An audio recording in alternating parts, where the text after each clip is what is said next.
stuff. This is going to be interesting. Walk and talk. I've seen walk and talks and stuff with people who live in residential neighborhoods, but it seems like it should be a bit more challenging in a major metropolitan city. But that said, I am in the financial district, which makes this a little bit easier, because on the weekends nobody's here. So anyway, I'm feeling a little bit, I don't know, just sort of depressed. Last week was a particularly rough week. I wasn't feeling great. I wasn't able to get much work done. My videos weren't doing quite as well as I might have hoped. Put it this way. And I think it's, I don't know, it's disheartening because I am extremely fortunate in having really responsive subscribers who comment and like, and I can have engaging discussions with, and it's really helpful. But obviously what you want to do is you want to try and keep everything as entertaining as possible. And I had thought that my videos last week were, I had thought that they had been better than what I put out before, but they didn't seem to get the numbers, so I was feeling a little glum about that. But I was also excited because I was going to start on my book review channel, which I did, and I put that up. And I got a lot of very constructive criticism, which I'm ridiculously thankful for. Honestly, I wouldn't have it any other way. And if I'm doing something wrong, I'd just as soon people tell me. And I think I really am. A car there.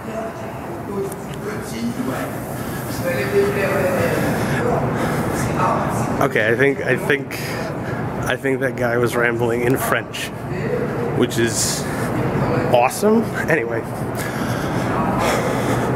so I mean, it's great to give feedback, and that just there are some days where it's just you wish, and it's never. And I don't want to give anyone the wrong impression. It's you're always grateful to get any sort of response at all, and especially when it's feedback that you can act upon. It's great. But at the same time, there are times that you really just wish that you had done a better job in the first place, because looking at the feedback from everyone, they're not wrong. And I think that's part of what's just so troubling, is that no, they're not wrong. There are a lot of things that I could have done better. There are a lot of things that I really should improve upon. But it's interesting with YouTube because on the one hand, everybody's playing a bit of a game. Everyone wants to have tons and tons of subscribers and views and everything. Everyone wants to get to that point where they can, quit their day job and just do that whole thing full time, and you go around and fly to LA and work at that space and do stuff in New York, and then, whatever people want to do with their time. But it's always just sort of a fantasy out there. And when you see the numbers just kind of slow down,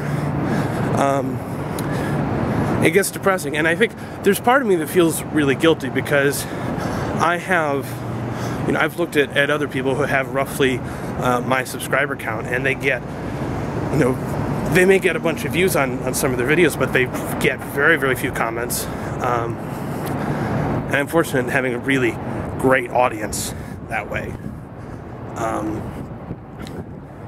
And so there's a part of me, and it's stupid, but there's a part of me that feels guilty for feeling bad, almost.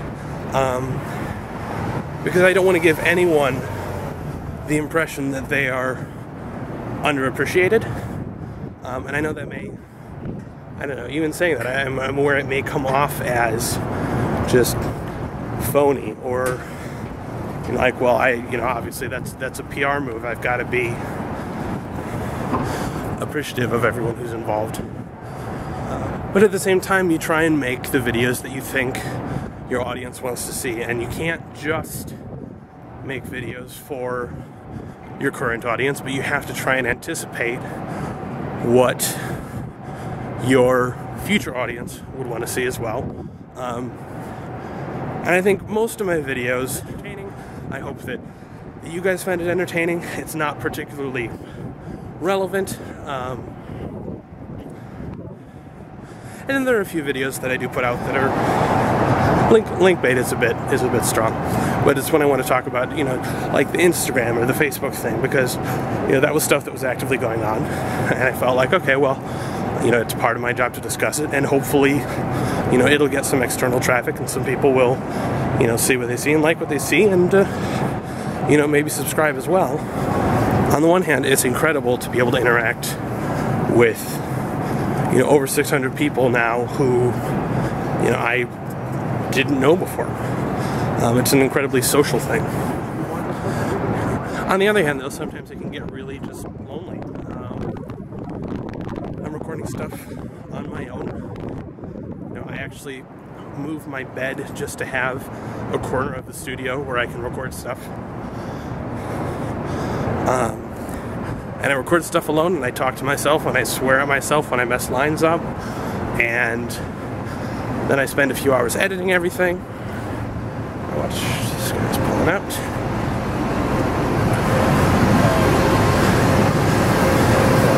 And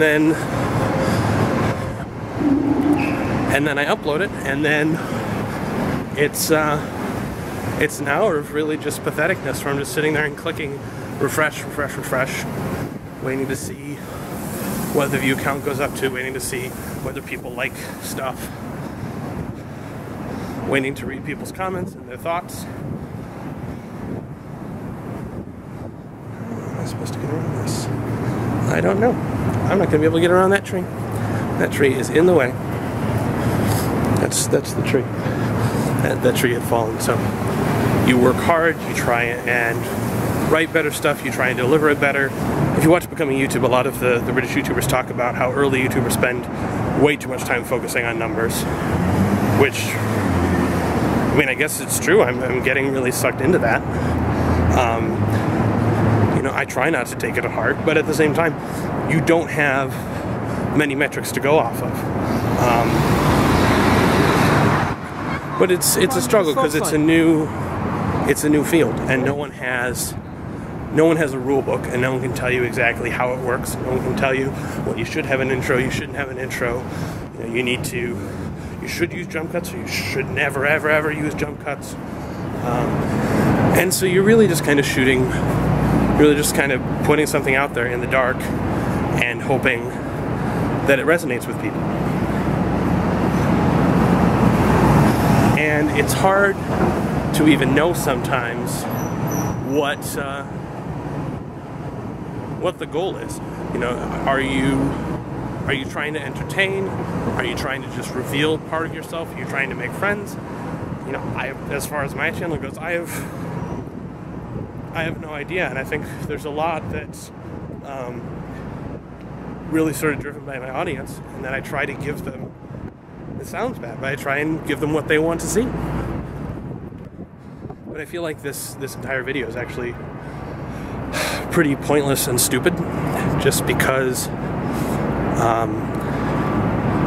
it's not just that I had a bad week and I'm feeling down about how my account is doing. I'm actually losing subscribers now.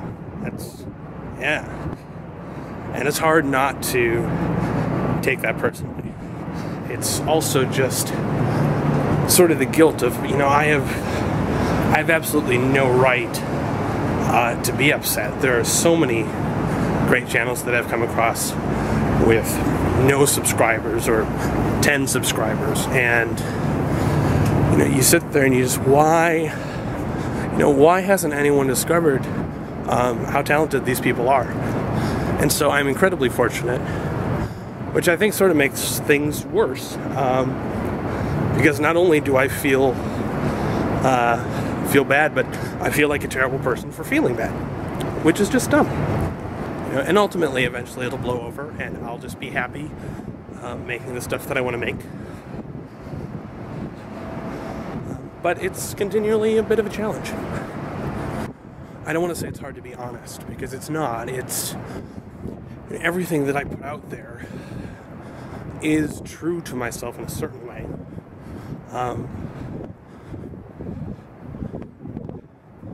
because sometimes I am quirky, and sometimes I am funny, and sometimes I'm morose and glum, and sometimes I don't get out of bed.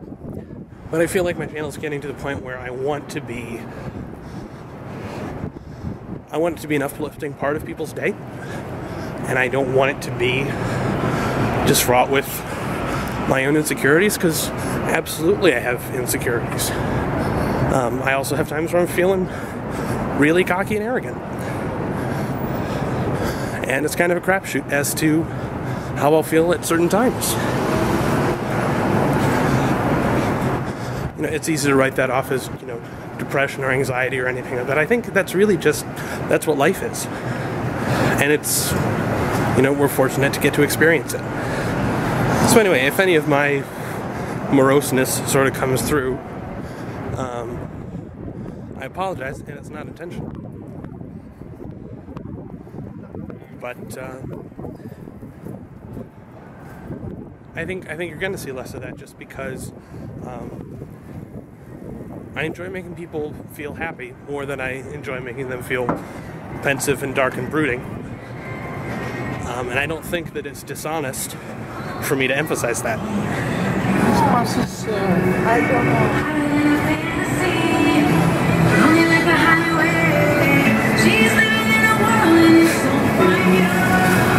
I love how it is impossible to be alone in this city. I also love how I can just walk around anywhere.